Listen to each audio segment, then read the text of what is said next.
Bali.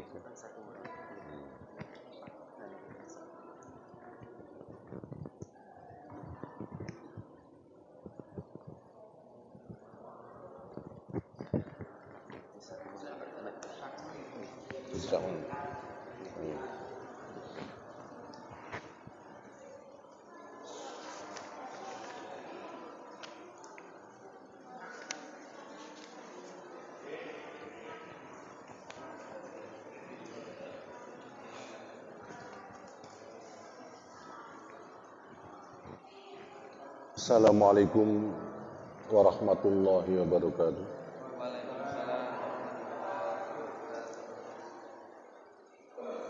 Bismillahirrahmanirrahim. Alhamdulillahirabbil alamin. Wassalatu wassalamu ala asyrafil mursalin Sayyidina Muhammadin wa ala alihi washabihi ajmain. Asyhadu an la ilaha illallah wahdahu la syarikalah wa asyhadu anna Muhammadan abduhu wa rasuluh.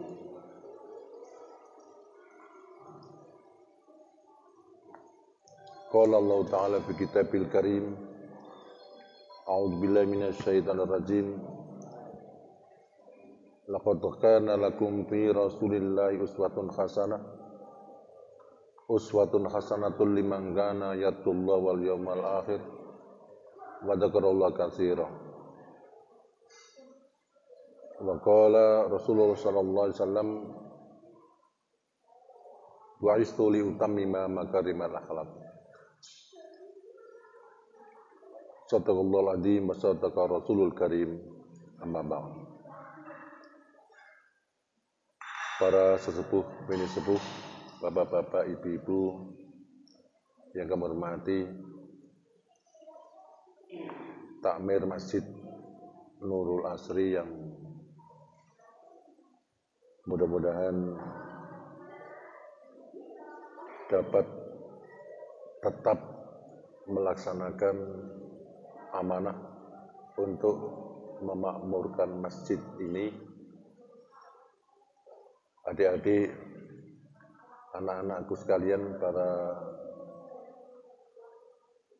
santriwan dan santriwati dari Taman Pendidikan Al-Quran TPQ Masjid Nurul Asri. Mari kita bersama-sama memanjatkan syukur kehadirat Allah Subhanahu wa Ta'ala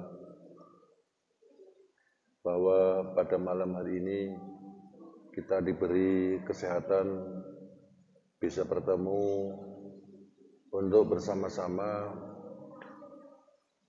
memperingati lahirnya junjungan kita Nabi Muhammad sallallahu alaihi wasallam. Kita perlu mengingat sejarah bagaimana Rasulullah SAW mendapatkan misi, mendapatkan tugas sebagai utusan untuk seluruh alam, atau yang kita kenal dengan rahmatan lil alamin, untuk rahmat seluruh alam.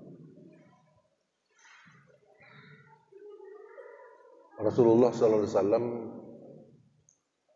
itu memberikan petunjuk kepada kita sekalian yang agar kita ini di dalam mengarungi hidup bisa memperoleh kebahagiaan, bisa memperoleh kedamaian, ketenangan baik sekarang yang akan datang, baik di dunia maupun di akhirat nanti.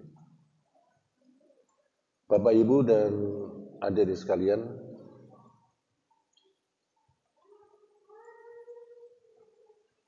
Rasulullah Sallallahu Alaihi Wasallam itu memang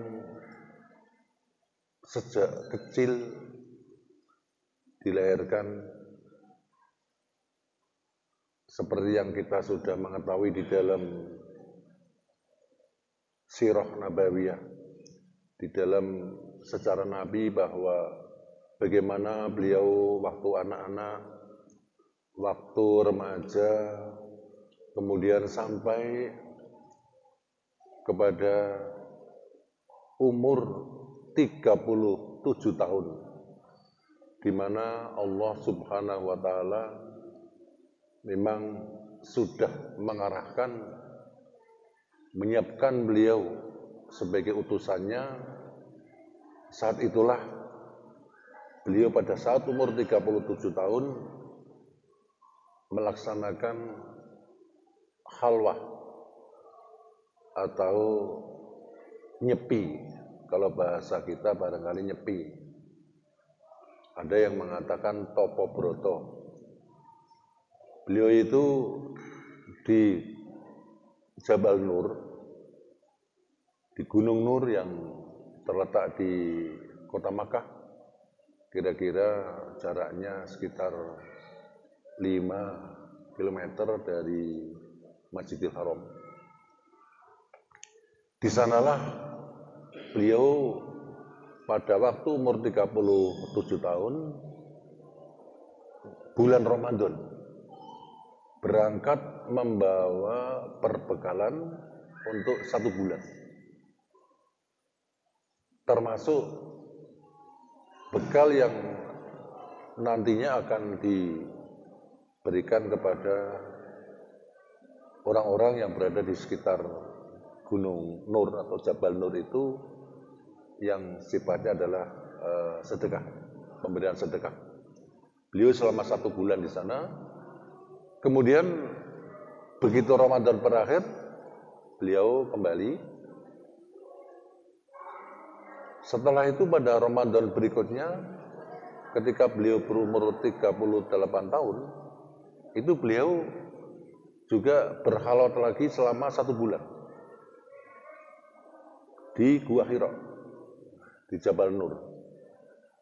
Kemudian selesai begitu 1 bulan, kembali ke rumah.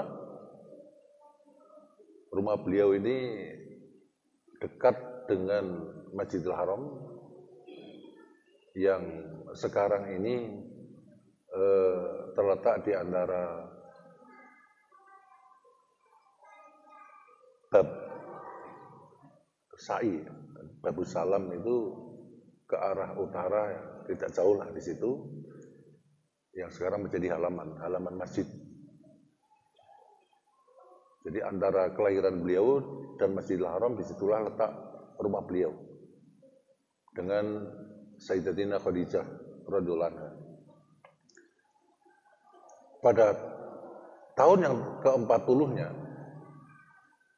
maaf tadi berarti 37, 38, 39, terus 40 ya, 40. Karena pada usia beliau 40 tahun, berarti pada 40 tahun dari kelahiran Nabi itu beliau berkhalwat. Di situ 1 bulan lagi, bulan Ramadan, itulah saat beliau didatangi oleh Malaikat Jibril yang menyampaikan wahyu Al-Quran pertama kali turun. Sebagaimana kita ketahui, surat Al-Alaq ayat 1 sampai ayat 5. A'udzubillahi minasyaitonir rajim. Iqra' bismi rabbikal ladzi khalaq, khalaqal insana min 'alaq. Iqra' wa rabbukal akram alladzi 'allama bil qalam, 'allamal insana ma lam ya'lam. Ini semua saudara kita umat Islam pasti sudah mengetahui bagaimana jalannya Rasulullah berkhalwat sampai kepada Rasulullah akhirnya menerima wahyu dari Allah Subhanahu wa Ta'ala. Mulai inilah kemudian beliau resmi sudah diangkat sebagai utusan Allah, sebagai Rasul, sebagai Nabi dan Rasulullah. Bapak, Ibu, dan saudara sekalian, mari kita lihat bahwa beliau ini ternyata sesuatu hal yang luar biasa. Ahli sejarah bisa mencatat nasab beliau sampai 80 keturunan. Jadi beliau ini nasabnya bersambung kepada Nabiullah Adam alaihissalam. Itu kalau kita lihat sebanyak 80 generasi. Tetapi tidak diketahui tahun, karena belum tentu satu generasi ini 100 tahun atau 200 tahun. Sebab kalau kita melihat sejarah daripada Nabi Nuh alaihissalam, beliau itu berumur 1200 tahun. Kira-kira 1200 tahun. Mungkin lebih, mungkin kurang. Itu Nabi Nuh alaihissalam. Kemudian kalau yang belakang ini pendek ya. Kalau Nabi Muhammad sendiri, beliau itu hanya umurnya 63 tahun. Jadi kalau bapak-bapak, ibu-ibu yang sudah lebih dari 63 berarti sudah bonus. Termasuk saya ini, saya sudah 70 tahun, ini berarti sudah mendapatkan bonus. Kita lihat Bapak Ibu, saya mencatat ini nasab dari beliau. Saya ambil dari Sirah Nabawiyah yang ditulis oleh Syekh Syafiur Rahman Al-Mubarakfuri. Beliau adalah seorang guru besar di Universitas Pakistan. Beliau menulis Sirah Nabawiyah dan tulisan beliau ini termasuk ranking 1 dari 10 yang terbaik penulisan sejarah Nabi oleh Rabita Alam Islami. Ditetapkan bahwa dari 10 ini yang nomor 1 adalah Syekh Syafiur Rahman Al-Mubarakfuri.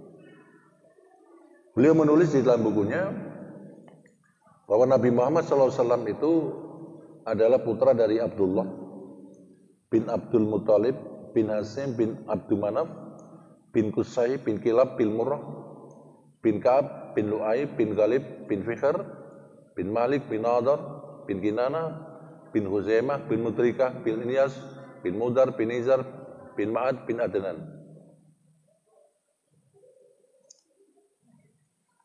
Kemudian bin Ad bin Khomesi bin Salaman bin Awas bin Hus bin Kimwal bin Ubay bin Awam bin Nasid bin Haja bin Baldas bin Yadob bin Tabih bin Jahim bin Nahisi bin Mahi bin Id bin Abqar bin Ubaid bin Adiyah bin Hamdan bin Sanbur bin Yasribi bin Yahjam bin Yalham bin Arawi bin Id bin Disam bin Aisar bin Afnad bin Ayham bin Mukasir bin Ahis bin Syarih bin Sumay bin Misi bin Udah bin Uram bin Qaidar bin Ismail alaihissalam bin Ibrahim alaihissalam. Ini sampai kepada Nabi Ibrahim alaihissalam. Kemudian ada silsilahnya yang sampai kepada Nabi Adam. Dan ini dikatakan oleh beliau bahwa yang sampai ke Nabi Adam alaihissalam ini masih banyak diperselisihkan oleh para ahli sejarah. Jadi yang agak kuat itu adalah yang dari Nabi Muhammad SAW sampai kepada Nabi Ibrahim AS. Kemudian yang masih diperselisihkan oleh para penulis-penulis sejarah itu adalah dari mulai Nabi Ibrahim bin Azhar bin Nahor bin Saruk bin Ra'u bin Falik bin Abir bin Salih bin Arfakhshad bin Sam bin Nuh alaihissalam bin Lamih bin Mutawasslih bin Akhnuh bin Yarid. Akhnuh ini adalah Nabi Idris alaihissalam. Kemudian bin Yarid bin Iplail bin Koinan bin Anusa bin Sais bin Nabi Adam alaihissalam. Ini dari urutan ini mulai dari Azhar ke atas ini yang para ahli sejarah seperti tadi kami sampaikan masih diperselisihkan. Bapak Ibu, ini hebatnya nasab beliau sampai 80 generasi. Kalau kita ini kebanyakan Nyun Sewu, ada orang ditanya Simbah sinten, betul paham Mbak? Jenengan Nyun Sewu bin sinten? Aduh, bin mangan semuanya Pak. Binnya itu siapa lupa? Kalau Simbah wajar, tapi ada orang tuanya saja. Aduh, ini gimana ini? Ada juga Pak. Ini bagaimana ini? Lah aku lahir Bapak Iswarono, juga lah. Tapi ya kebanyakan tahu lah. Tapi yang Simbah ini memang kadang-kadang tidak tahu. Apalagi mertua, Simbah dari istrinya kadang-kadang tidak tahu. Apalagi nanti ke atas adalah buyutnya, mbah buyutnya. Apalagi setelah buyut apa? Udak-udak. Baru udak-udak gantung simur nggak ngerti lagi. Maksimal kita ini tahu 1 sampai 6. 1 sampai 6. Kalau saya itu sampai 6 saya tahu. Baik dari garis bapak saya, ibu saya itu ke 6 saya tahu. Tapi setelah itu tidak tahu lagi. Udah hilang, tidak ngerti. Ini kelemahan kita. Jadi kenapa ini perlu? Karena kita ini tahu siapa diri kita. Sebetulnya siapa diri kita. Dan untuk apa kita? Dan mau kemana kita? Siapa kita? Di mana kita sekarang? Untuk apa? Dan kemana kita? Ada satu pepatah dalam bahasa Arab yang sangat baik kalau kita kenang. Analhu wanal abu ayyamuna tadhab.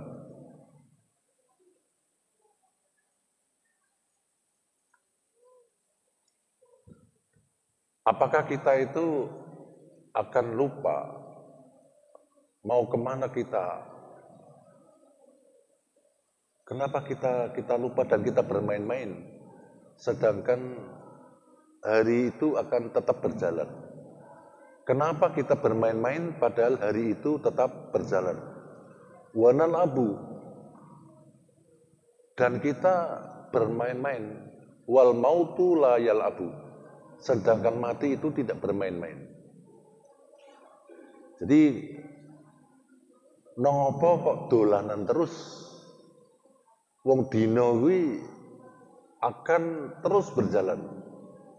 Tidak ada hari berhenti, tidak ada. Kaulah kita itu berumur ditakdirkan umur 100, makin hari kita akan makin mendekati ajal, mendekati finish. Itu kalau umur kita 100.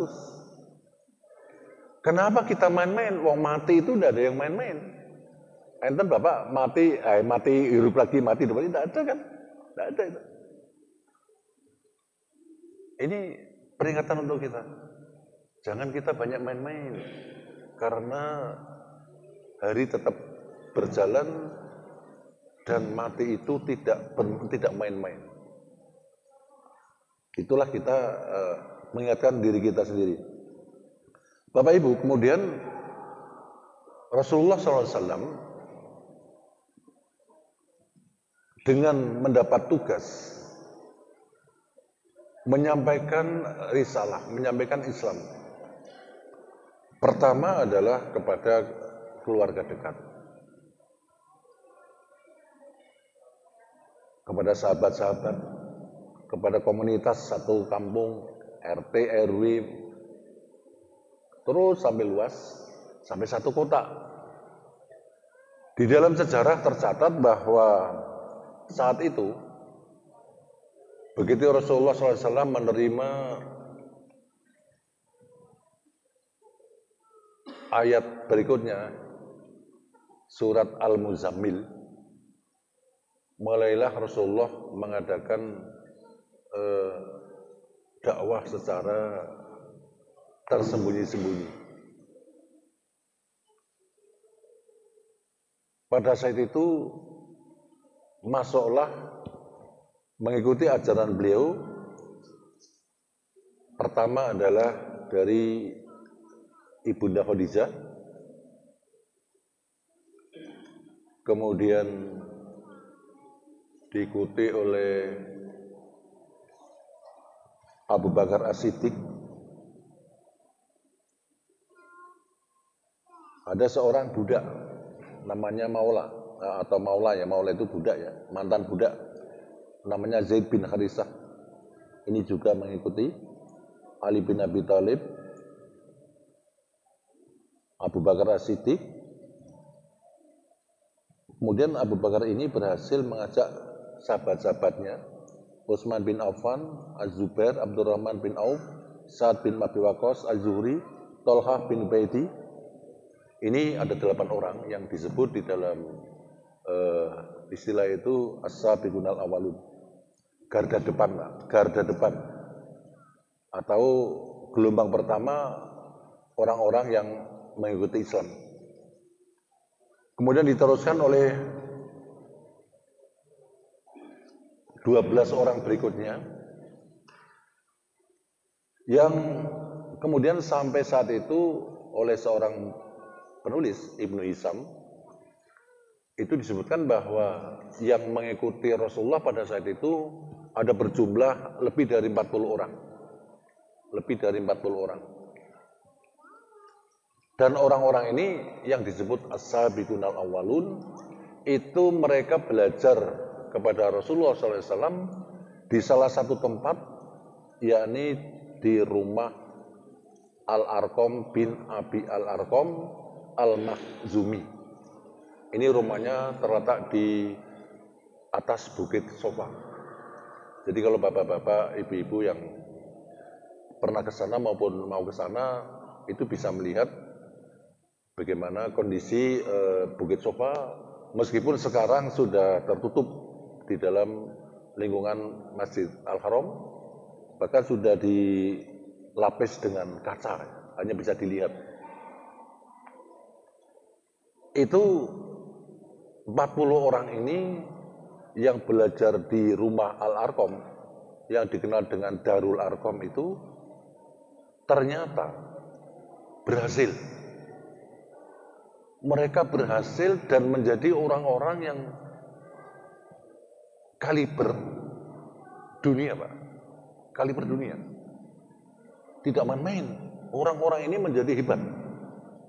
40 orang ini. Yang perlu kita lihat di sini, kenapa mereka itu menjadi orang-orang hebat, menjadi orang-orang besar. Barangkali bisa disampaikan. Pertama, mereka itu adalah orang-orang yang dididik tauhid secara mantap. Mereka dididik oleh Rasulullah bertauhid kepada Allah dengan mantap. Keyakinan kepada Allah luar biasa. Kemudian kedua, mereka ini dibimbing bagaimana beribadah sesuai dengan tuntunan yang diberikan oleh Nabi, oleh Rasulullah SAW. Jadi yang pertama tauhidnya kuat, yang kedua ibadahnya luar biasa. Kita mengetahui bahwa Rasulullah bersabda, "Shollu kama ra'aitumuni usolli."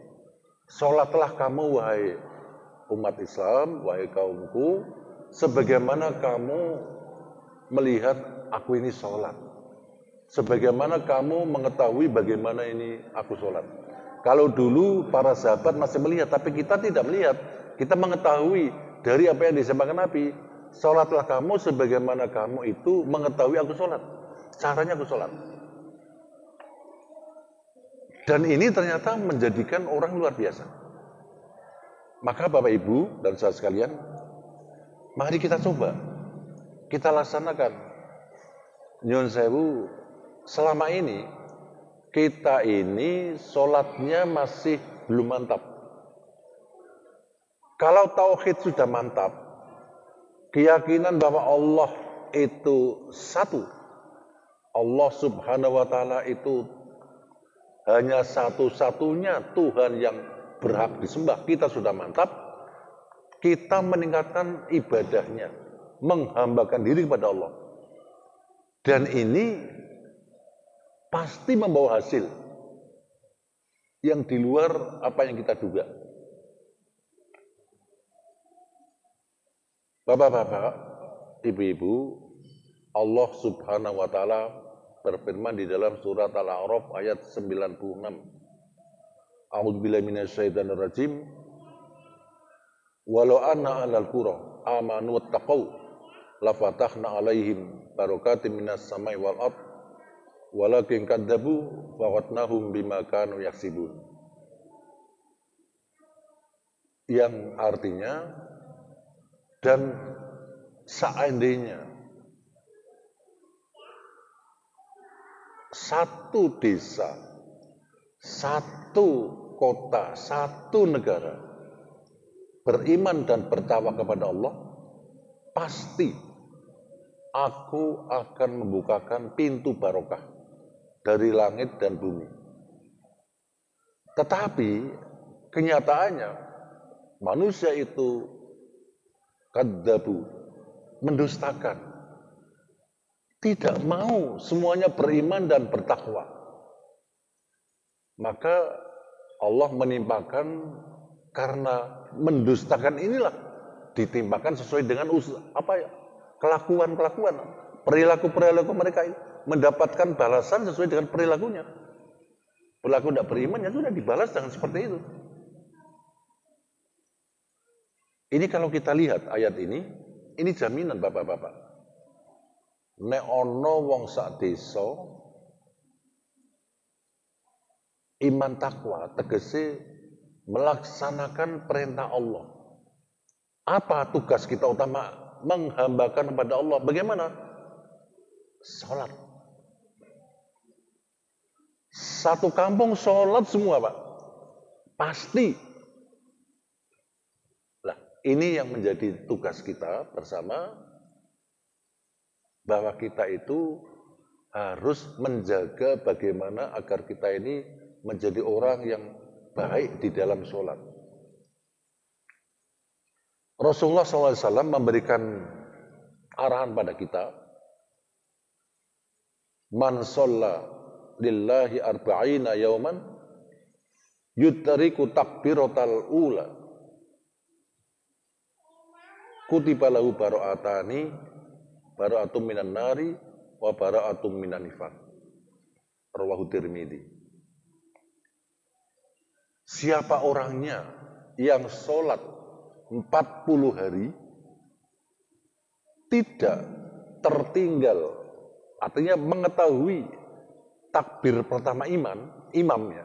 Jadi kita ini masuk ke masjid, ke mushola, sholat wajib, kita mengetahui takbir pertamanya imam. Imam takbir, kita ikut takbir. Tidak terlambat, tidak tertinggal. Itu ditulis 2 pembebasan. 1, bebas dari neraka. 2, bebas dari munafik. 40 hari, Pak. Oleh karena itu, bagaimana untuk mengikuti Nabi yang baik? Sholat sesuai dengan ketentuan Nabi, sesuai dengan amalan Nabi, inilah kita laksanakan sholat berjamaah selama 40 hari. Tetapi tidak pernah tertinggal dari imam. Maka yang paling baik adalah kita upayakan bisa adzan itu sudah di masjid. Adzan sudah di masjid. Kami membuat belangko-belangko ini, Pak. Apakah kita adzan sudah di masjid? Apakah kita sholat makmum, sholat berjamaah? Itu kita dengan satu daftar. Kalau iya diconteng, ya tidak. Nanti kita selama 40 hari ini akan tahu kita ini bisa enggak sholat berjamaah 40 hari tepat. Jadi bapak-bapak, ibu-ibu, ini orang Islam kayak gini mestinya. Orang Islam itu dunia ini. Kenapa? Ini jaminan, Pak. Jaminan bebas dari neraka. Neraka itu apa? Neraka itu kan kehidupan yang sengsara. Ya di akhirat, ya juga di dunia juga kan. Jadi kita berarti apa? Mendapatkan satu kesenangan. Mendapat kesenangan. Mendapat ketenangan, mendapat barokah. Ini sholat yang baik. Monggo bapak-bapak ibu-ibu kita upayakan. Tanpa ini ya kita masih jauh dari berkah Allah. Coba Masjid Nurul Asri ini, seluruh rumah di perumahan sholat semua Pak. Pada waktu sholat fardu datang semua, pasti Pak, makmur. Mungkin ada yang menyangka, Pak, wong nyonggi duitnya nek sebulan ki, gaji kita kan pas, hasil kita pas 1 bulan, sekian. Bagaimana? Begini Pak, barokah dari Allah.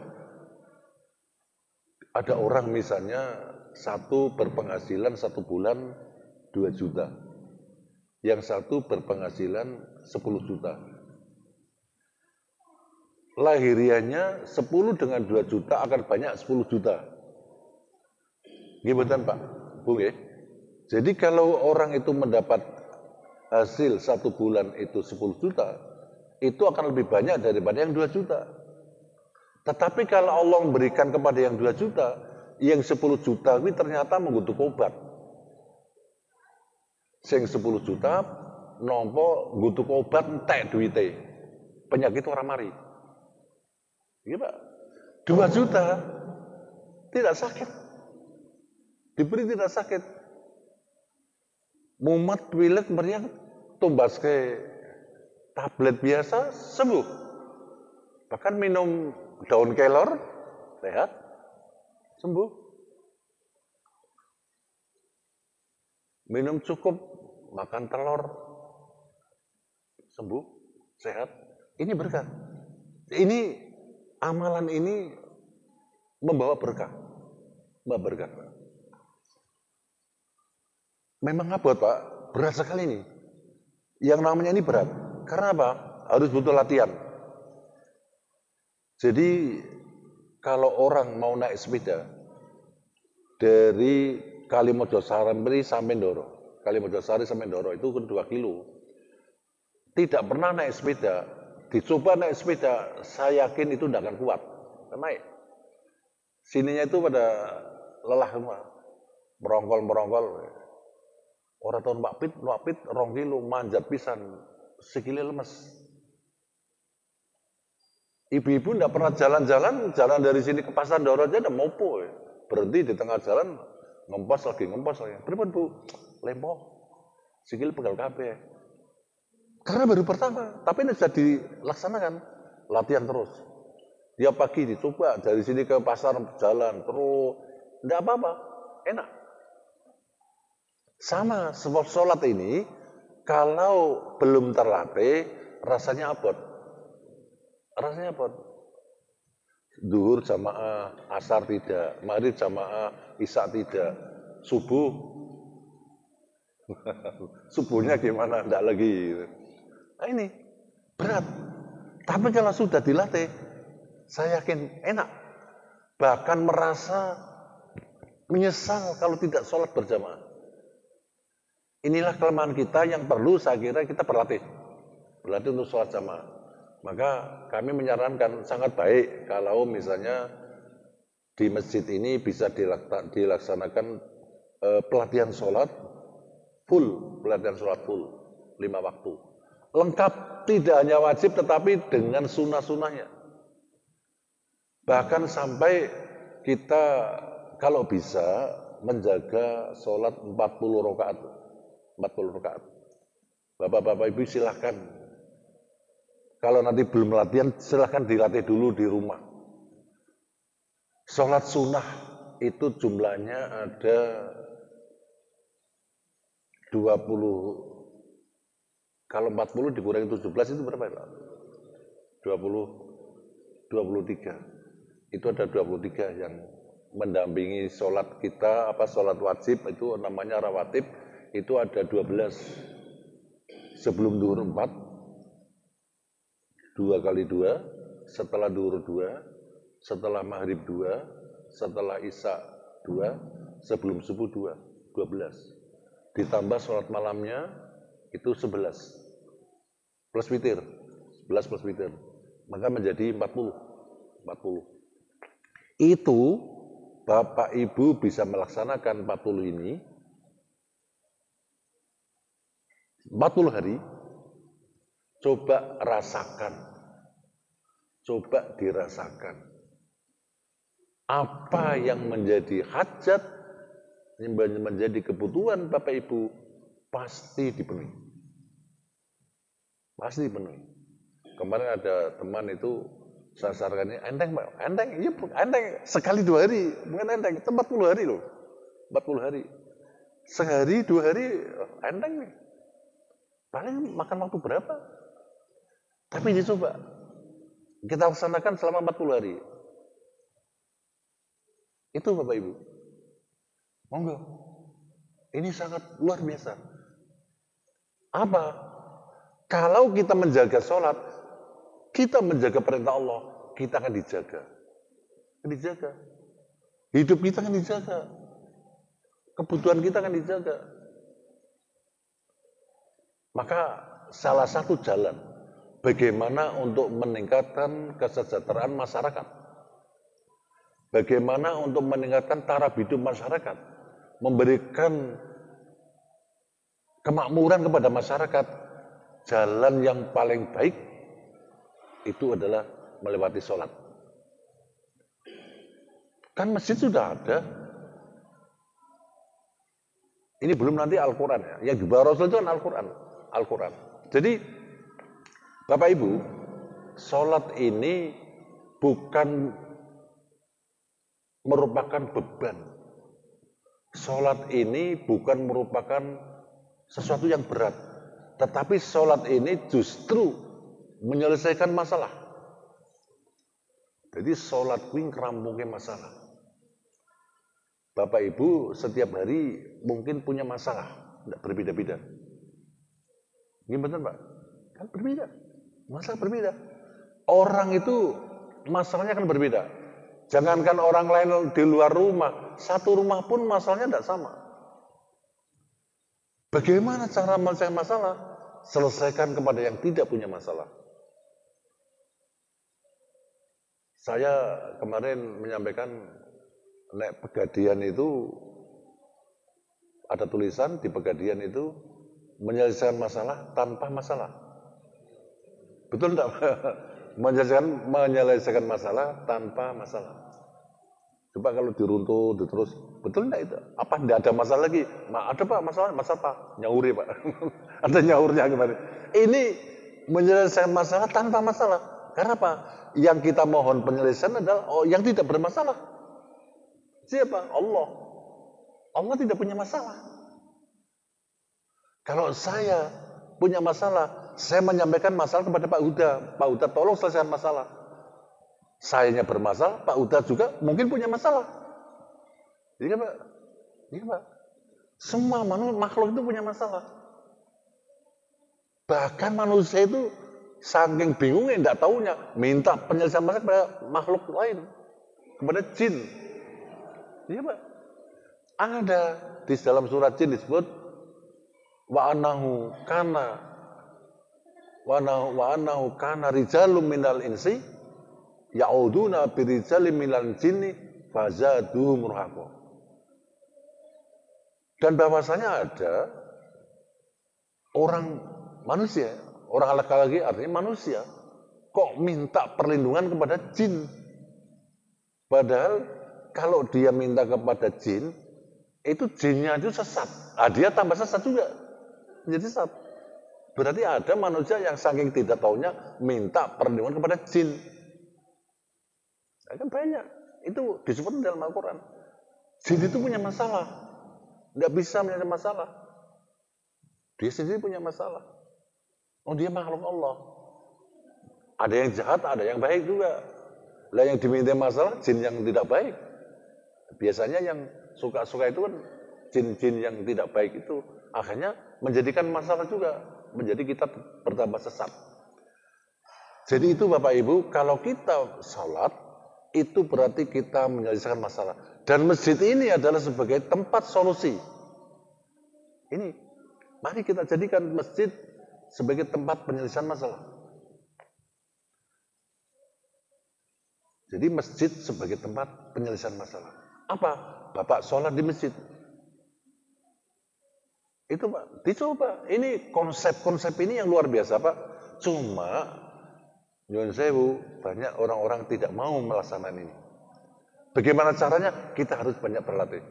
Maka mudah-mudahan nanti takmir masjid lewat Pak Haji Nur ini bisa diadakan pelatihan sholat lengkap. Mulai dari wudhunya sampai kepada pelaksanaan sholat. Syukur-syukur bisa diketahui apa yang dimaksud bacaan-bacaan dalam sholat. Sehingga nanti kita di dalam sholat itu akan terjadi satu kondisi yang betul-betul kita itu dialog dengan Allah. Dialog dengan Allah. Bapak bisa melihat surat Al-Fatihah, Pak. Saya itu punya murid. Setelah belajar pada saya, meneruskan belajar lagi di satu tempat. Karena dia sudah umurnya sudah dewasa. Dia bilang, Pak, kula ngaji tandika, Fatihah niku 4 bulan, Pak. Gimana Pak? Saya belajar Fatihah sampai 4 bulan. Iya betul. Betul itu. Karena apa? Anda sekarang baru membaca Fatihah itu biasa saja. Bismillahirrahmanirrahim. Alhamdulillahirabbil alamin. Arrahmanirrahim. Maliki yaumiddin. Iyyaka na'budu wa iyyaka nasta'in. Ihdinas siratal mustaqim. Siratal ladzina an'amta 'alaihim ghairil maghdubi 'alaihim waladdallin. Bacaan biasa. Itu baik. Kadang-kadang ada yang bacanya Bismillahirrahmanirrahim. Amin. Bagaimana? Ya, bahasa Fatihah yang baik itu bacaan secara ketentuannya, fase bacaannya, tahu apa maksudnya. Padahal Bapak-Bapak, Al-Quran itu satu kitab yang luar biasa. Rasulullah SAW bersabda, "Man qara'a harfan min kitabillah." Siapa membaca satu huruf dari Al-Quran, falahu hasanah, maka dia mendapat kebaikan. Wal hasanatu bi asyri amsalihha. Dan kebaikan ini dilipatkan sampai 10 kali. La aqulu alif lam mim harfun. Aku tidak mengatakan alif lam mim satu huruf, walakin alifun harfun, lamun harfun, mimun harfun. Tetapi aku mengatakan alif itu satu huruf, lam itu satu huruf, mim itu satu huruf. Jadi kalau kita membaca alif lam mim 3 huruf, itu kita akan mendapatkan imbalan dari Allah 30 kebaikan. 30 ini menghitungnya bukan 1, 2, 3, 4, 5 deret. Hitung bukan. 1 kedua 500 tahun. 2 ketiga 500 tahun, 3 keempat 500 tahun, 4 kelima 500 tahun, dan seterusnya 500 tahun. Satu angka itu 500 tahun. Jadi kalau 30 ini kita hitung 500 per angka akan ketemu 15.000, Pak. 15.000 tahun. Hanya baca alif lam mim itu mendapatkan kebaikan selama 15.000 tahun. Luar biasa, Pak. Itu baru alif lam mim. Nyun sewu, apa pernah ada orang baca Al-Quran? Pembacaan Al-Quran akan dibacakan oleh Ustadz Puji. Assalamualaikum warahmatullahi wabarakatuh. A'udzubillahi minasyaitonirrajim. Bismillahirrahmanirrahim. Alif lam mim. Shadaqallahul azim. Pernah betul Pak? Tidak pernah ada. Tidak pernah ada. Tidak ada orang baca Al-Quran aja 3 huruf. Padahal 3 huruf itu sudah 15.000 tahun, Pak. 15.000 tahun. Ini ditawarkan begini, orang tidak mau juga. Apalagi, iya, wis disampaikan ini, kok orang ini tidak mau juga. Apalagi, bagaimana kalau kita baca Fatihah? Bagaimana kalau kita baca satu juz? Bagaimana kalau kita baca satu surat? Luar biasa. Itu bapak-bapak, ibu-ibu. Jadi mari kita meningkatkan hidup kita ini dengan sholat yang baik dan dengan membaca Al-Quran. Maka ini konsep saya ini, kita kalau bisa baca Quran itu satu hari satu juz. Bagi yang sudah bisa. Kalau belum semampunya. Setiap waktu sholat kita baca 2 lembar. Satu hari 2 kali 5 menjadi 10. Akan 10 itu adalah satu juz. Satu hari satu malam kita akan baca satu juz. Dalam waktu 1 bulan kita akan baca 30 juz. Selesailah. 40 hari itu berarti 40 juz. Luar biasa. Lah bagaimana Pak? Saya bacanya belum bisa baca. Yang hafal apa? Yang hafal surat apa? Dan ada kewajiban untuk belajar. Belajar Al-Quran masih timik-timik. Tidak apa-apa. Itu pahalanya malah banyak.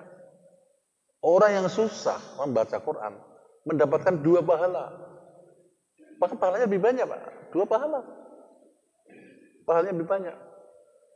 Kalau kita itu mendapatkan kebaikan yang sudah bisa baca, yang belum bisa baca tapi tetap mau juga bisa baca, belajar terus, itu disebutkan falahu ajron, dia mendapat 2 pahala.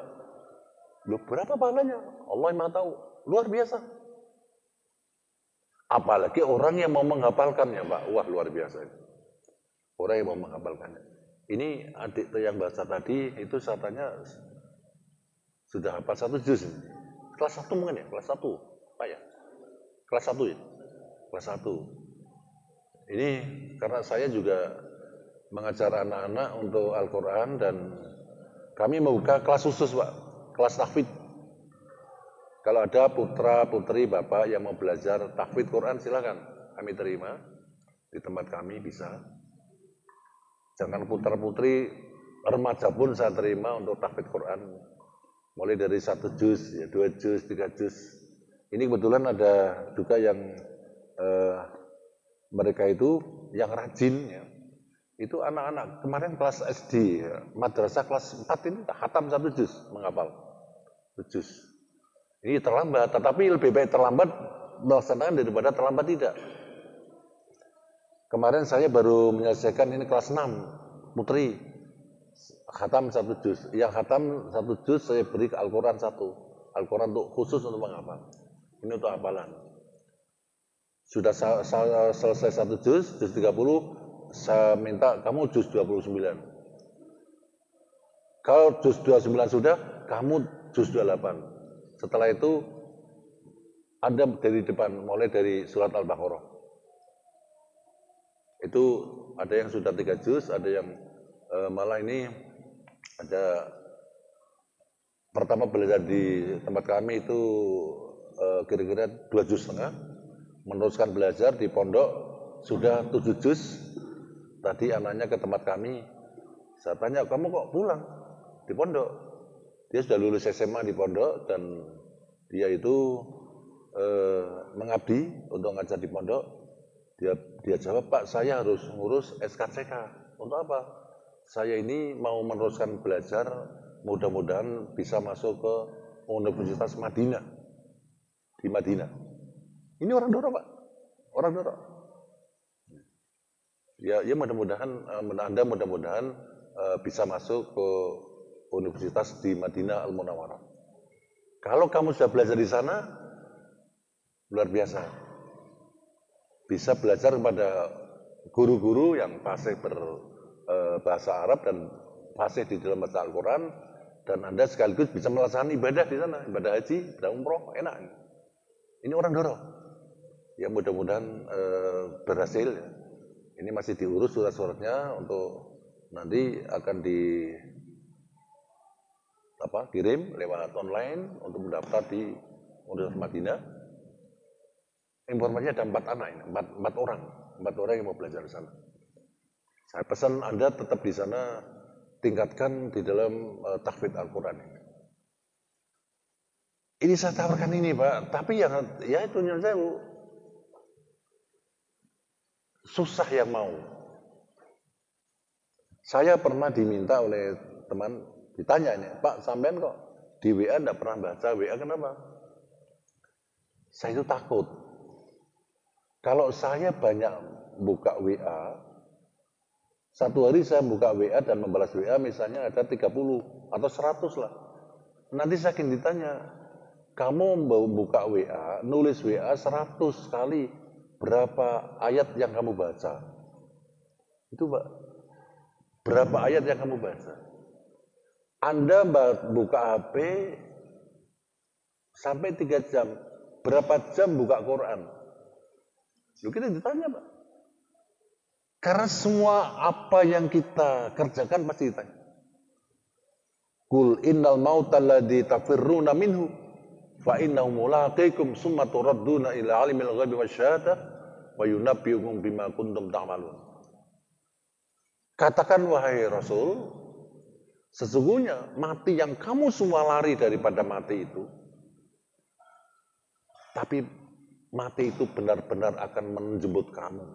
Meskipun lari tidak bisa terhindar, akan menjemput kamu. Kemudian kamu dikembalikan kepada Zat yang Maha Mengetahui dan akan diberitahu tentang semua perbuatan. Tidak hanya diberitahu, tetapi dimintai pertanggungan jawab. Summalatus aluna yauma idin anin naim. Kamu akan ditanya semuanya. Jadi Bapak Ibu, semua yang kita lakukan ditanya. Kenapa kamu melaksanakan ini? Siapa yang perintah? Apa alasannya? Tanyakan semua. Dimintai pertanggungjawab, tidak gratis itu. Semua akan ditanya. Hatta sekecil apapun, tidak ada yang lewat. Ini yang paling ngeri. Yang paling ngeri ini. Sampean nglakoni iki. Siapa yang perintah? Terus maksudmu untuk apa? Dijawab, yang perintah saya, guru saya. Gurunya undang. Kenapa kamu menganjurkan ini? Dari guru saya. Gurunya diundang lagi terus, kumpul di situ guru-guru semua. Kalau yang dilaksanakan ini tidak sesuai dengan apa yang dibawa oleh Nabi, ya sudah. Silakan dia tanggung jawab. Itu. Bapak Ibu, Al-Quran ini, ya kita sholat yang baik, Al-Quran kita baca semampu kita, nilainya itu akan diketahui adalah ketika kita akan menghadap Allah besok. Pada saatnya Bapak Ibu, itu kita sudah waktu menjelang kembali kepada Allah diberitahu. Ini loh, amalmu itu dilihat. Amalmu dilihat. Itu tempat kamu nanti sana. Jadi Ibu, kalau panjenengan itu waktunya sudah datang, sudah berbaring, itu didatangi malaikat. Malaikat itu kan memberitahu kepada ibu, hai fulana, hamba Allah, ini nanti tempatmu. Ternyata yang dilihat apa? Bangunan-bangunan istana yang indah, taman yang indah, yang belum pernah melihatnya keindahan itu. Begitu terpesonanya, dia sambil, ya Allah, betapa nikmatnya kalau saya di sana. Saat itulah roh itu dijalankan, dikeluarkan. Tidak terasa. Jadi meninggalnya tidak terasa. Al-Quran mengatakan, wan nazi'ati gharqa, wan nasyitati nashta. Demi malaikat yang mencabut ruh dengan kasar. Malaikat itu kalau mencabut ruh, orang yang tidak beriman itu dia kasar. Apa kasarnya? Yadribuna wujuhahum wadbarahum. Dipukul wajah dan punggungnya. Zuqu adzabal harik. Punggung dipukul, wajah dipukul sambil diucapkan rasakan ini siksa yang membakar untuk kamu. Itu wan naziati gharqa. Kasar dia mencabut. Itu bagi orang-orang yang tidak beriman, tidak sholat, ya, tidak beribadah, itu begitu dia ditunjukkan itu tempatmu, ternyata api, dia tidak mau, langsung digiring aja, dipaksa dikeluarkan. Ini perlu kita ingat-ingat. Saya pun takut, Pak. Saya takut. Mudah-mudahan kita didatangi oleh wan nasitoti nasto, yang ramah, yang tadi memberikan gambar, ini tempat kamu di sana. Ya Allah, segera ke situ. Kita masuk ke sana, sudah enak. Dan ternyata Bapak Ibu, kita jangan lupa, memang iblis itu melupakan kita agar kita lupa terhadap mati. Iblis itu tugasnya agar kita lupa terhadap ibadah, lupa kepada Allah, lupa kepada mati. Sehingga tidak mau, untuk apa kita sholat, untuk apa kita lupa semua. Nah itu perlu Bapak Ibu ketahui bahwa yang namanya orang di dalam kubur itu akan ditanya 3 hal. 1, ditanya, siapa Tuhanmu? Jenengan pangerane sinten, Bu? Gampang. Gusti Allah. Iya kalau bisa. Lupa. Kok lupa? Betul Pak, saya itu pernah punya teman, punya sahabat, orang sepuh. Saya datang ke rumahnya malam hari. Seorang ustadz. Dia menanyakan pada saya, apakah tamu yang datang kepada orang itu malaikat? Nah, saya tidak ngerti. Wallah alam. Gimana? Maksudnya gimana Pak Ustadz? Begini, saya itu kemarin malam didatangi 2 orang. Mimpi atau tidak? Tidak bermimpi. Saya duduk, tahu-tahu tidak sadar ada 2 orang masuk. Dia duduk di samping saya. Karena rumahnya itu, Ustadz ini rumahnya tidak ada meja, hanya adanya tempat tidur. Tidak punya meja dan kursi. Masuk rumah langsung tempat tidur. Terus apa yang diminta oleh yang datang itu apa? Saya diminta untuk membaca surat Ikhlas. Seorang ustadz, Pak. Moto surat Ikhlas ternyata apa? Kok saya lupa? Udah baca. Bismillahirrahmanirrahim. Qul huwallahu ahad. Berhenti. Allahu. Kenapa? Lupa. Hilang. Bayangkan. Bisa hilang.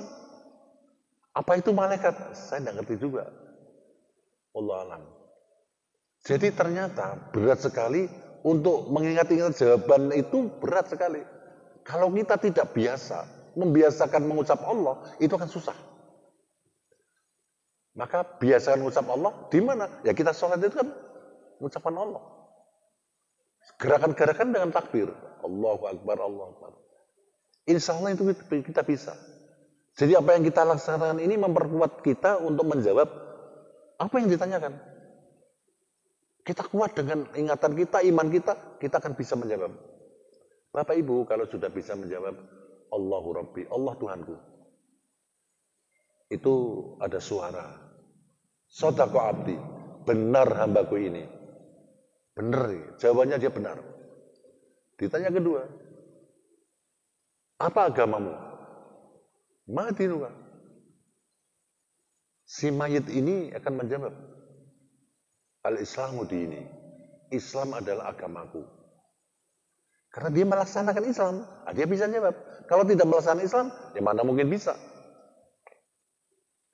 Kemudian dia yang ketiga akan ditanya, siapa orang ini? Yang dimaksud adalah, siapa orang yang bernama Muhammad ini? Kalau orang pengikut setia Muhammad SAW, mengikut Nabi yang setia, mengikuti ajarannya, pasti bisa menjawab. Dia adalah Nabi dan Rasul yang saya ikuti. Kalau dia memang orang cinta pada Nabi, dia selalu berselawat pada Nabi, dia bisa. Dia amalkan perintah Nabi, dia jauhi larangan Nabi, bisa. Kalau tidak, saya tidak bisa menjawab. Apa bisa apa tidak di sana? Kalau jawaban kita ucapkan, Muhammad adalah Rasul dan Nabi Allah, dan yang saya ikuti, Nabiku dan Rasulku. Saya ikut pada beliau. Saya tahu ada jawaban Sodaqo abdi, benar hambaku. Saat itulah Allah berfirman, wahai malaikat, masukkan dia tempat yang sudah disediakan, hembuskan bau surga. Disitulah Bapak Ibu, alam kubur yang mestinya itu kecil, tetapi menjadi luas dan penuh dengan kenyamanan di situ. Ini harapan kita adalah seperti itu, seperti itu. Maka bagaimana kita? Nah, ini yang dilaksanakan oleh kita, yang diperintah Rasulullah. Ini adalah jalan untuk menuju kebahagiaan. Sholat.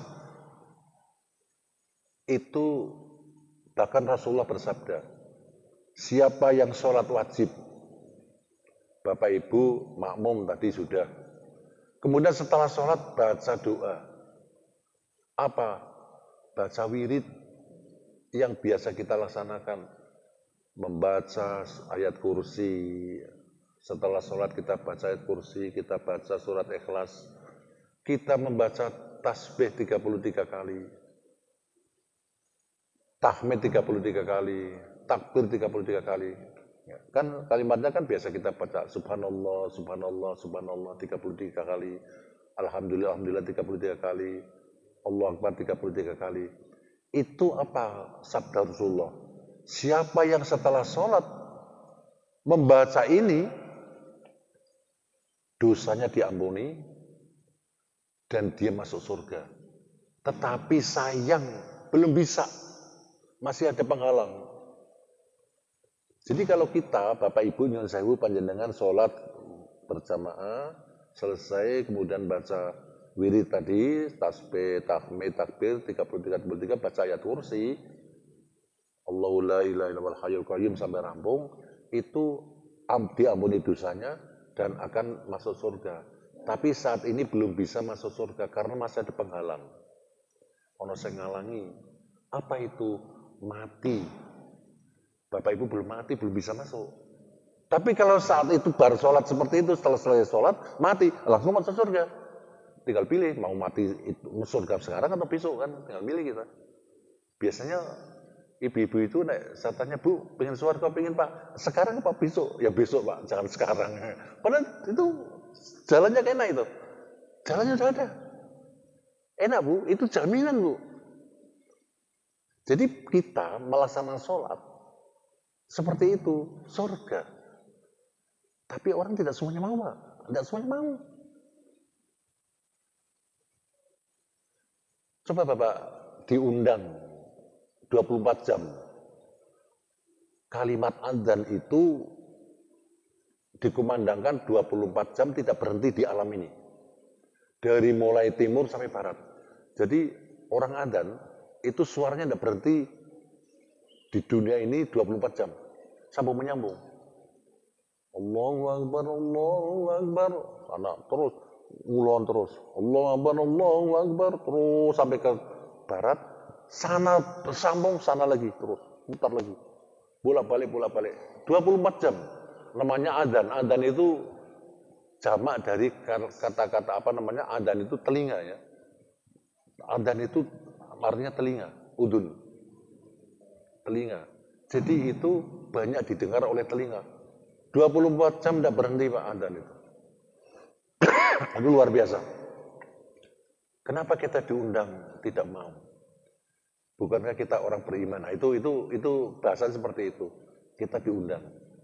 Jadi Bapak-bapak Ibu-ibu, itulah kehebatan kita melaksanakan sholat dan kita itu membaca Al-Quran. Oleh karena itu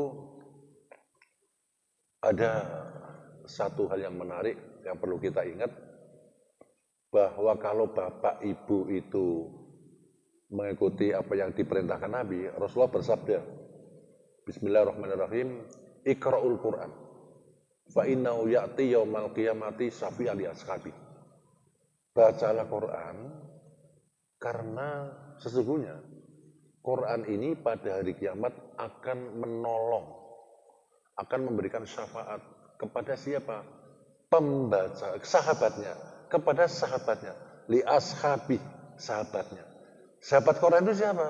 Sahabat Al-Quran itu adalah orang yang membaca Al-Quran, orang yang bisa berusaha untuk memahami Al-Quran, dan orang yang bisa mengamalkan apa ajaran Al-Quran. Jadi ada 3 sahabat Quran itu.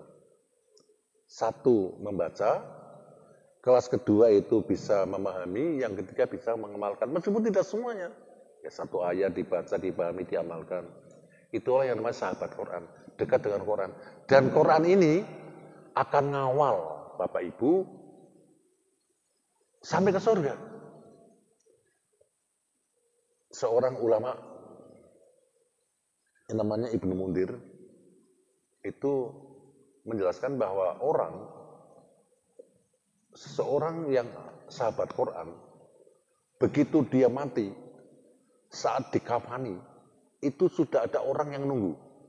Jadi ibu, benjang, nek panjenengan situ, panjenengan ahli Quran, niku nalika dikafani, enten sampun medhek. Orang ini mendekati, kalau ibu ya bentuknya putri, kalau bapak bentuknya putra. Dia sampai akan ngawal sampai masuk liang lahat. Begitu dia yang lahat, yang mati itu bangun, ada orang di situ. Kaget dia. Loh, siapa kamu? Saya sahabatmu. Lah ya nama, saya tidak pernah kenal dengan sama, tidak pernah kenal. Ya sama tidak ngerti saya, tapi saya kenal kamu. Karena kamu biasa dengan saya. Apa? Masih kayak gini, bingung kayak gini, orang itu menjelaskan, wahai sahabatku, aku ini adalah Al-Quran yang kau baca. Jangan khawatir, aku akan mengawal kamu, mendampingi kamu, sampai nanti di surga. Sampai di surga. Luar biasa. Dia akan mengawal sampai ke surga. Itu yang namanya sahabat. Jadi sahabat itu susah, gembira, tetap sahabat. Kalau di dunia kan enggak. Sahabat itu dikala bahagia. Dikala susah, sahabat langka. Langka. In qalla mali, in zada mali, fakulun nasi khillani. Wa in qalla mali fala khillun yusahibuni. Kalau saya ini kaya raya, sugih, banyaklah orang yang menjadi temanku. Manakala saya ini pailit, in qalla mali, saya itu sedikit harta, pailit, fala khillun yusahibuni. Tak seorang pun mau menemaniku. Ini betul Pak. Manusia kan bilang gitu. Nah, duit akeh sugih, wah koncone pirang-pirang, tapi begitu sudah tidak punya duit, tidak ada orang yang mau mendekati, apalagi menemani. Tapi ini tidak, sahabat ini tidak. Dikala duka, dia pun menjadi sahabat, tak pernah meninggalkan. Itu Al-Quran. Nah, maka dari itu, biasakan mendekat dengan Al-Quran, interaksi dengan Al-Quran, biasa membaca Quran, itu menjadi sahabat. Bukan wis mati bingung luru Quran, urip pada luru Quran. Nah, ini kan keliuan. Ya coba. Kebanyakan orang uripe orang kenal Quran, bang mati bingung luru Quran. Tentangane gambare tempelkan Quran. Itu sahabat itu bukan gitu. Sahabat itu dibaca. Dibaca sak bisa-bisane dipahami. Lah itu pantas nanti mati dia mengawal. Itu sahabat. Dia sahabat dikala gembira dan dikala susah. Itu Al-Quran. Itu yang dimaksud bahwa Rasulullah bersabda, bacalah Quran karena dia akan menolong kamu pada hari kiamat besok. Luar biasa. Tidak hanya itu Bapak Ibu. Rasulullah memberikan petunjuk pada kita. Saking sayangnya beliau pada kita. Hanya kita saja yang tidak mau. Rasulullah bersabda, ada 2 surat yang nanti akan menjadi pembela kamu utama. Bacalah surat Al-Baqarah, bacalah surat Ali Imran. 2 surat ini akan menjadi penolong kamu nanti di mahsyar. Menjadi pembela kamu di mahsyar. Kemudian juga Rasulullah memberikan kepada kita petunjuk. Ada 30 ayat di dalam Al-Quran. Pendek 30. Kalau kau baca, akan diampuni dosanya. Dan akan ditolong dikubur. Surat itu apa? Surat Al-Muluk. Ini di sini saya tulis, Pak. Saya menulis ini amalan-amalannya. Amalan-amalan yang pertama adalah apa yang kita kerjakan pada harian. Jam berapa kita tidur, jam berapa kita bangun. Itu di sini saya tulis semua. Bangun jam 2 kalau bisa malam. Kalau bisa jam 9. Kecuali ada masalah, ada perluan. Ini kan kita jam berapa ini sekarang? Jam 10 ya. Sudah lebih, jangan sampai jam 12. Maksimal jam 10 lah. 10 sedikit tidur. Coba Bapak Ibu sehari jam 9, blek. Atau jam 8 sehari. Jam 2 bangun seger. Sholat malam. Enak. Tapi nek jam 12 sampai sehari, jam 9 sampai sehari. Kapan kita mau sholat malam? Ini ada di sini jadwalnya. Jam 2 kita bangun, sampai nanti jam 9 malam kita tidur lagi, ini acaranya sudah lengkap kita tulis. Kemudian apa yang kita laksanakan pada malam hari mau tidur. Nah, kalau mau tidur, bapak-bapak bisa sholat witir dulu, mau tidur. Setelah sholat witir, bacalah Fatihah, bacalah Al-Baqarah 15, yang untuk tahlilan, baca itu kalau mau tidur. Baca surat Tabarok. Tabarokalladzi biyadihil mulku wa huwa 'alaa kulli syai'in qadir. Baca sampai 30 ayat. Setelah itu bacalah Qul Falaq Nas. Ikhlas, Al-Falaq Nas. Baru Bapak tidur. Ini lengkap. Ini saya memang membuat ini, menyusun ini, dan saya fotokopi. Ini sudah ribuan, Pak, saya fotokopi. Dalam arti kita itu sharing lah. Ayo bareng-bareng kita amalkan. Karena ada kriteria begini. Orang itu ada 2 macam, orang soleh dan orang muslih. Orang soleh itu adalah kebaikan itu untuk diri sendiri, hanya mampu dilaksanakan diri sendiri. Tapi kalau orang muslih itu kebaikan itu bisa ditularkan, diviralkan, dioper kepada teman-teman, sharing.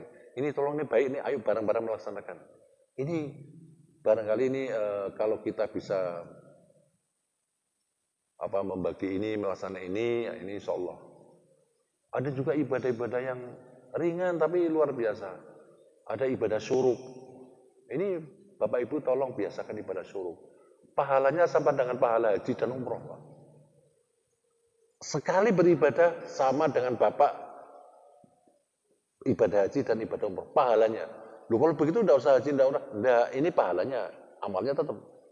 Nilainya banyak pahalanya. Jadi sebetulnya kalau kita mencari pahala cukup banyak, Pak, yang bisa kita laksanakan. Untuk itu mudah-mudahan kita itu bisa melaksanakan ini, dan ini semua adalah efeknya itu untuk kita. Akibat baiknya untuk kita, bukan untuk siapa-siapa, untuk kita sendiri. Oleh karena itu, ku anfusakum ahlikum naro. Diri kita, keluarga kita jaga. Kita jaga daripada api neraka. Insya Allah, Pak, kalau kita mulai sekarang, belum terlambat. Rajin kita menekuni ibadah ini, baca Quran meskipun ada beberapa ayat, sholatnya rajin, nanti akan diberi satu keberkahan hidup. Hidup di dunia maupun di akhirat, kita akan berkah. Jadi enak semuanya. Nah, apalagi Bapak nanti punya anak atau cucu, didiklah untuk menjadi ahli Quran. Syukur bisa menghafal Al-Quran. Sekarang ini banyak lembaga-lembaga pendidikan yang mengajarkan menghafal Al-Quran. Banyak sekali. Kita sering melihat di media, di TV, ya, bahwa banyak anak-anak yang umur 10 tahun sudah hafal 30 juz. Ya. Orang-orang tua belajar sudah hafal, bisa hafal 30 juz. Ya kalau 30 juz ya 1 juz. Tidak bisa 1 juz ya 2 juz. Bisa lagi 3 juz mipil. Itu ada upaya. Jadi hidup kita ini tidak mandek. Hidup kita terus berjalan, bergerak untuk maju. Ini satu upaya karena yaitu untuk mencapai satu kebahagiaan kita. Saya kira itu Bapak Ibu yang kita sampaikan. Saya mohon maaf karena saya ini ada satu pengertian. Saya kepingin menjadikan majelis ini majelis yang baik. Majelis yang baik itu isinya adalah dua. Satu, bisa menambah iman. Dengan saya di sini datang, apakah bisa menambah iman Bapak Ibu? Kalau sudah bisa, itu berarti majelis saya baik. Kalau tidak, berarti majelis saya adalah tidak berhasil untuk menjadi majelis yang baik. Yang kedua, ada tambah ilmu tidak.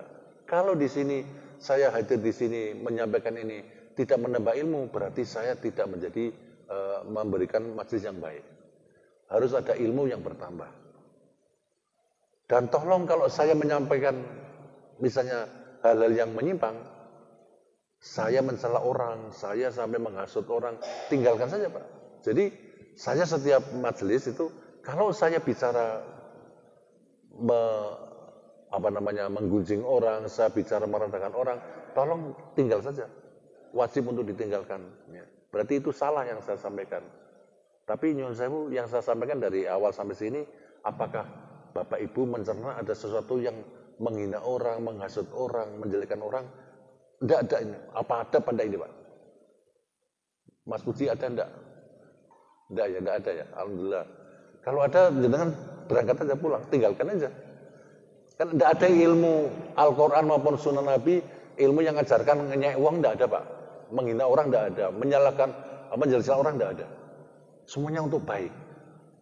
Jadi kalau saya nanti misalnya memberikan satu penyampaian, tausiah, apapun, kok saya sampai menghina orang atau menjelek-jelekan orang, menghina kaum, ya, menghina kelompok, ya sudah tinggalkan saja apa yang saya sampaikan. Itu bukan dari kebenaran. Karena di dalam Al-Quran dan Sunnah itu tidak ada sesuatu yang ilmu nyalake wong ora ono, ilmu ngenyek wong ora ono, Pak. Tidak ada. Ayatnya tidak ada, ayat Quran tidak ada. Kalau ada itu berarti setan itu. Kalau sampai saya menghina orang, nah itu berarti saya dipengaruhi oleh setan itu. Maka naudzubillah, yang mudah-mudahan kita tidak, dan saya hanya watawasau bil haq, watawasau bis sabr. Mudah-mudahan apa yang saya sampaikan sedikit mengingatkan diri saya dan bisa menambah Bapak Ibu, amal-amal Bapak Ibu yang belum, yang mudah-mudahan bisa diamalkan, yang sudah mudah-mudahan terus bisa ditingkatkan. Harapan kami nanti bisa memakmurkan masjid ini, karena masjid ini adalah tempat untuk penyelesaian masalah hidup kita. Sholat itu adalah bukan beban, tapi sholat itu adalah merupakan jalan untuk menyelesaikan masalah. 5 kali sholat itu adalah bagaimana Allah Subhanahu wa taala menunggu kita untuk kita itu menyelesaikan masalah, dan pasti akan dipenuhi. Kalau kita melaksanakan dengan baik, pasti akan dipenuhi. Ud'uni astajib lakum. Berdoalah kepadaku, pasti akan aku penuhi doa kamu. Dipenuhi dalam arti dipenuhi keperluan sesuai dengan kebutuhannya. Yang butuh dipenuhi. Padahal kita kan butuh, lah itulah. Demikian Bapak Ibu dan saudara sekalian, apa yang bisa kita sampaikan, mudah-mudahan ada manfaatnya. Sekali lagi mohon maaf atas segala kekurangannya. Usikum wa nafsi bitaqwallah. Assalamualaikum warahmatullahi wabarakatuh. Monggo Bapak Ibu kita menutup pertemuan kita malam ini bersama-sama dengan membacakan doa. Kita awali dengan umul kitab Al-Fatihah. A'udzubillahi minasyaitonir rajim. Bismillahirrahmanirrahim. Alhamdulillah. Ar-Rahmanir-Rahim. Maliki yaumiddin. Iyyaka na'budu. Ihdinas siratal mustaqim. Siratal ladzina an'amta 'alaihim ghairil maghdubi 'alaihim waladdallin. Bismillahirrahmanirrahim. Allahumma shalli ala sayyidina Muhammadin wa sayyidina Muhammad. Allahumma la tata'alana fi masjidina dan ban ila wafatta wa la hamman ila farastah wa la aiban illa satarta wa la hajatan illa qadaitaha wa yasataha wa yassir umurana wa ashraf suturana wa nabir qulubana wa khtim bi salihati amalana. Allahumma tawaffana muslimin wa ahyina muslimin wa alhiqna bis salihin wa ghayra maqtulin. Rabbana innana amanna faghfir lana dzunubana wa qina adzabannar. Rabbana ighfir lana wa li ikhwanina alladziina sabaquna bil iman wa la taj'al fi qulubina ghillan lil ladziina amanu rabbana innaka ra'ufur rahim. Rabbana atina fid dunya hasanah fil akhirati hasanatan wa qina adzabannar. Wassallallahu ala sayyidina Muhammadin wa ala alihi wasallam. Alhamdulillahirabbil alamin. Taqabbalallahu minna minkum.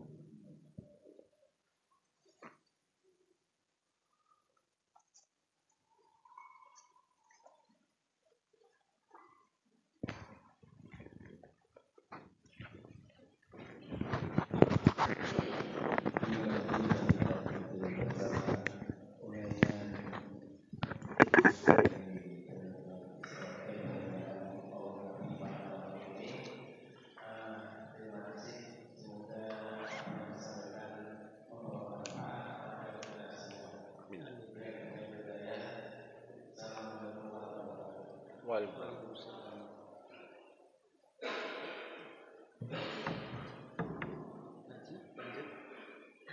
Tadi ki, saya pasti tahun terkait. 1 tahun. Lanjut. Tahun 2021 kemarin.